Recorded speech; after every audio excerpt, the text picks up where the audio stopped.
He's the reporter who helped bring to light some of the charges of sexual harassment and abuse we seem to be hearing about in ever-increasing numbers. Erin Moriarty of 48 Hours has questions for Ronan Farrow. Parental discretion is advised. They anger us, offend us. Sometimes they even make us sad. Actors, politicians, journalists, producers, accused of behavior that ranges from simply creepy to criminal.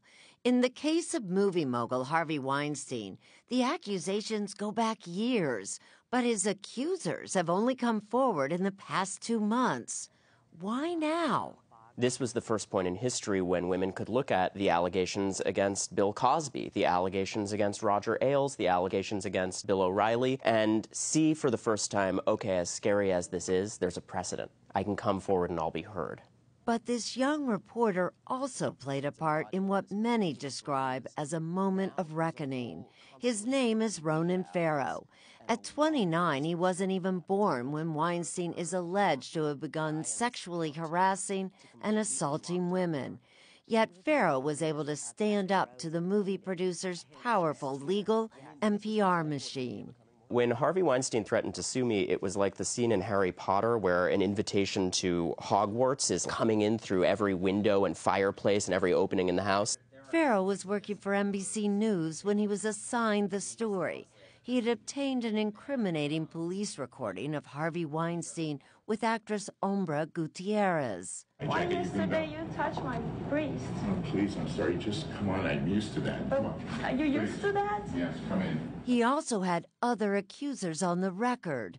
But NBC executives said the story still needed work and decided not to proceed with it. There wasn't a thought like, I should just give up on this. In terms of the gravity of the evidence, it would have been impossible for me to live with myself or answer to any of the many women I had already interviewed if I had stopped.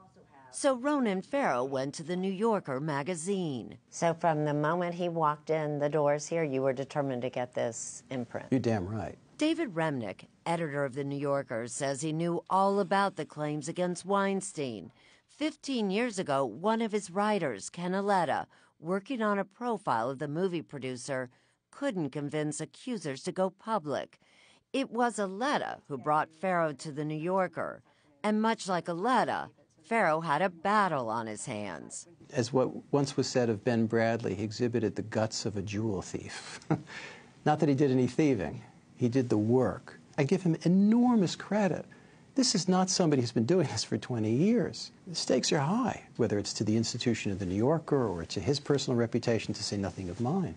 Farrow's first story about Weinstein, detailing allegations of sexual assault made by a dozen actresses, including Mira Sorvino and Rosanna Arquette, appeared online in early October. The same week, a similar story appeared in the New York Times. How much did that help you, the fact that the Times came out that same week? Was there strength in numbers? For sure, for sure. I mean, for months I was working on this alone. The impact was immediate. When something this major happens, when you have the fallout, 50 women coming forward, that it's a watershed moment. Farrow's follow-up report was equally explosive, revealing the lengths that Weinstein would allegedly go to quash negative stories, including using private investigators and former Israeli spies to dig up dirt to discredit his accusers, as well as the journalists who told their stories. I don't think most people are aware of the exotic and extreme tools at the disposal of the most powerful and wealthy men in America when they are bent at silencing accusations against them. Do you think that there was an investigation to see if there was anything in your background or anything that could make you back off from this story? I know that that's the case. But anyone looking into Farrow's background would quickly discover that he is not easily rattled. He is a lawyer, was chosen a Rhodes Scholar, and maybe most important, he grew up under a media microscope as the son of actress and activist Mia Farrow. It was perhaps an unexpected advantage in one sense that any dirt that could be uncovered on me had already lived in the tabloids for my entire life, which is a painful and unpleasant thing. But in this case, it meant that there were really no surprises to uncover when there were any efforts to discredit me. Farrow was born in 1987 during his mother's long-term relationship with Woody Allen. He was 4 when, in the middle of his parents' custody battle, his 7-year-old sister Dylan accused Allen of sexually abusing her. After 2 different state investigations, Allen was never criminally charged.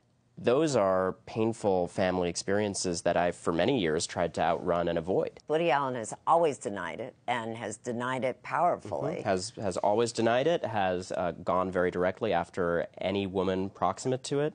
Huge public relations apparatus designed to do that.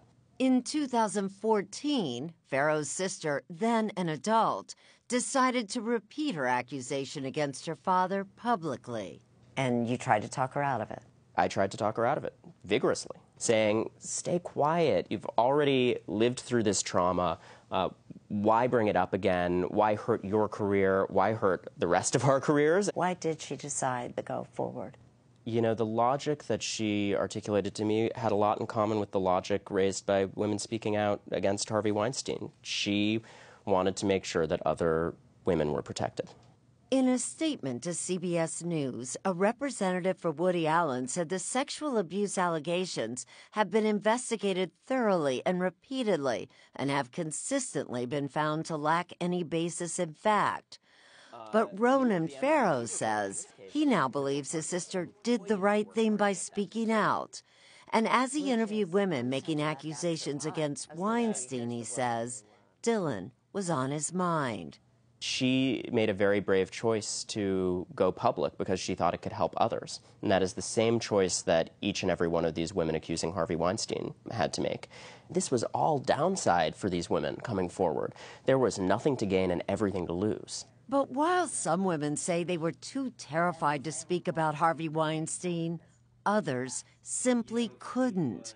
Weinstein, who denies all claims of non-consensual sex, had been paying for their silence as much as $1 million in the case of Hombre Gutierrez, as Farrow reported this past week.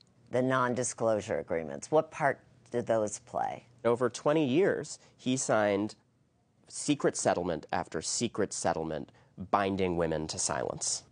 Mimi Halle has come forward in order to support others who have been brave enough to break the silence about what they allege that they suffered as a result of meeting Harvey Weinstein. Famed lawyer Gloria Allred represents a number of women, like Mimi Halle, a former movie production assistant, who have gone public with accusations against Harvey Weinstein. I've known about allegations against him for some time. More than a year? Years? For a significant period of time. I remember Harvey afterwards rolling over onto his back saying, "Don't you feel we're so much closer to each other now?" To which I replied, "No." But Allred admits that she's also had clients she's advised in the past to remain silent in exchange for money. Isn't that exactly why we didn't hear about any of these cases till now? There is a legitimate concern. Well, what about public safety? If this victim cannot speak, might he do it again and again and again? On the other hand, my duty as an attorney is to my client. I will not sacrifice my client for any cause, even a cause that I believe in. But the days of silencing victims may be over. Harvey Weinstein, not long ago among the most powerful men in Hollywood, has lost his job, and so have more than 24 other men accused of inappropriate workplace behavior, all because of a few dogged reporters and the women who trusted them. Harvey Weinstein himself and the allegations against him are extreme. It's important to say that. But he's hardly alone, and if this moment leads to a greater awareness to men, particularly men who are in positions of power and influence, to behave like human beings, then something will have happened here important.